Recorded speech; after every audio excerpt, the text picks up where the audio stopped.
dalam bahasa Melayu maknanya Tuhan. Tapi itu practical punya, itu theoretical punya understanding. Practical punya understanding yang pertama adalah pengabdian. Menggunakan masa dan tenaga kita melakukan aktiviti itu kerana Allah. Okey, tafsiran kedua duduk pada ayat 165. Untuk cek pada ayat 165, bunyi dia wa minan nasi may yattakhidhu min dunillahi andada yuhibbunahum ka hubbillah. Dan sebahagian daripada manusia ada orang yang ia mengambil selain daripada Allah itu sebagai partner, sebagai seteru dia. Apa maksud dia? Hubbun. Yuhibbu datang dari perkataan hubbun. Apa maknanya? Mereka mencintai suatu benda itu sebagaimana mereka cinta pada Allah. Jadi tafsiran perkataan Allah yang kedua adalah kecintaan. So bila kita kata la ilaha illallah, tidak ada sebarang kecintaan kecuali pada Allah. Jadi saya dah cakap dulu, cinta apa makna? Cinta adalah fokus pemikiran, tuan-tuan. Dalam bahasa Arab dipanggil al-ma'nu. Okey, bila kita fokus suatu benda, apa maksud kita fokus suatu benda, tuan-tuan? Sebab benda itu penting. Sebab benda itu penting. Kenapa orang tiap-tiap hari bekerja pagi-pagi pergi kerja, tuan? Sebab benda itu penting. Tapi ada benda yang lebih penting daripada itu. Apa dia? Allah. Nampak? Tapi manusia hanya nampak kepentingan Allah di mulut. Itu sebab, tuan-tuan, kita kena bawa kepentingan Allah tu daripada mulut sampai ke hati. Kita baca la ilaha illallah, tidak ada yang lebih penting kecuali kamu ya Allah. Tidak ada yang lebih penting kecuali pada kamu.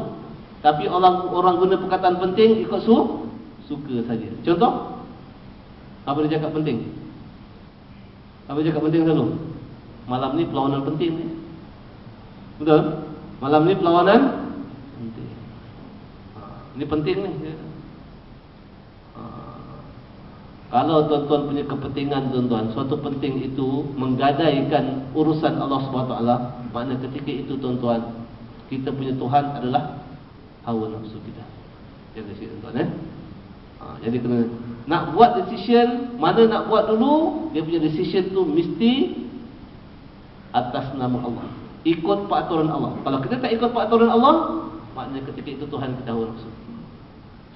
Kadang-kadang, tuan-tuan, itu sebab kita punya SOP, mesti ikut peraturan Allah. Kalau dekat pejabat, kita kena ikut SOP kita. Kita takut langgar SOP, bos marah kita, betul? Tapi berapa banyak SOP Allah SWT yang manusia langgar setiap hari.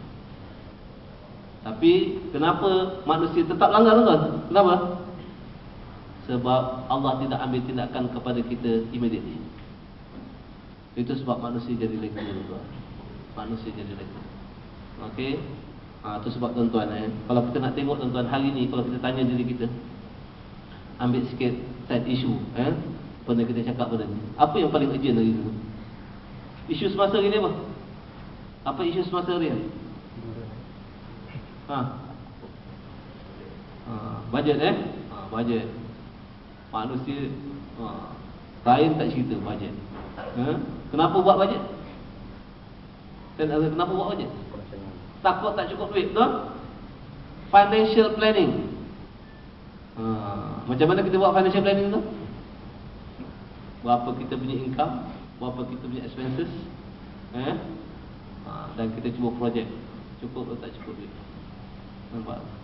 Itu sebab duit selalu tak cukup. Sebab kita buat financial planning based on western punya approach. Kita buat financial planning sebab apa, tuan-tuan? Sebab takut duit tak cukup. Yang sebenarnya Quran ni punya financial planning duduk kat mana? Itu sebab, tuan-tuan, kita nak belajar financial planning yang paling baik melalui Quran. Siapa yang bagi kita cukup? Siapa yang bagi kita cukup? Allah. Macam mana nak cukup? Macam mana nak cukup? Tuan-tuan nak belajar financial planning daripada Quran? Sikit je, tuan-tuan. Sikit je saya tunjuk. Tuan-tuan buka pada surah apa? Kita kalau dalam hidup ni, kalau kita rasa tak cukup, apa kesan dia pada emosi kita? Kita stres. Nampak? Itu sebab kenapa, tuan-tuan, Allah nak bagi kita cukup. Pada ayat berapa? Ayat 3 surah At-Talaq. Ayat 3.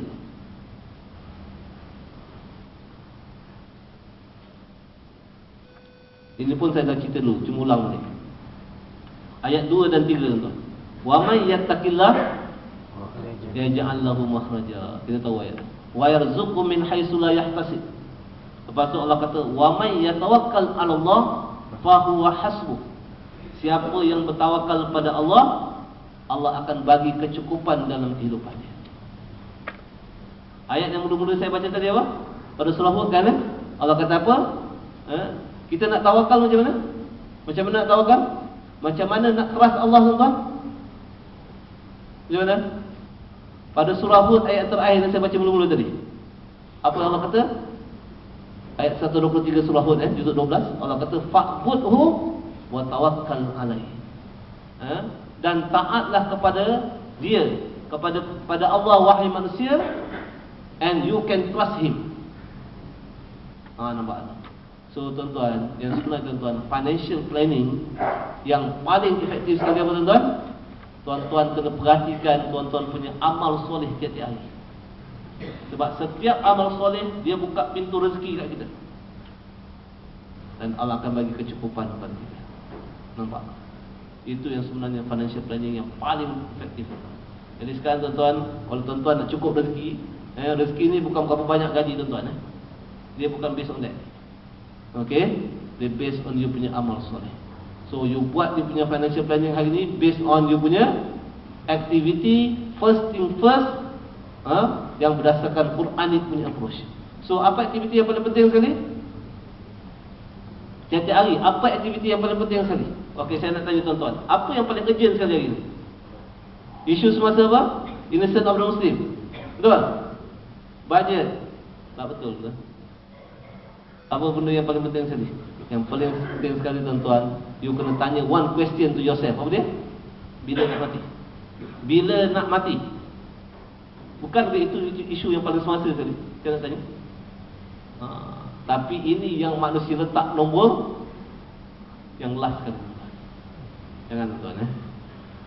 Rasulullah kata orang yang bijaksana adalah orang yang selalu tanya soalan tersebut, bila nak mati. Any time from now tuan-tuan. Sama ada tuan-tuan berakhir di taman syurga ataupun tuan-tuan duduk di lubang neraka. Na'udzubillah. Tapi isu ni lah yang paling manusia tak suka nak bincang. Kita bincang innocent of the Muslim, betul tak? Kita marah, betul tak? Kita marah orang Yahudi itu apa? Orang Yahudi itu apa? Hina Rasulullah SAW, betul tak? Tapi dulu dia pernah hina tak? Zaman siapa? Sulaiman Rushdie dulu. Orang Islam buat apa tuan-tuan? Demonstrate kan? Bila dah reda balik, dia keluar Pak innocent of the Muslim.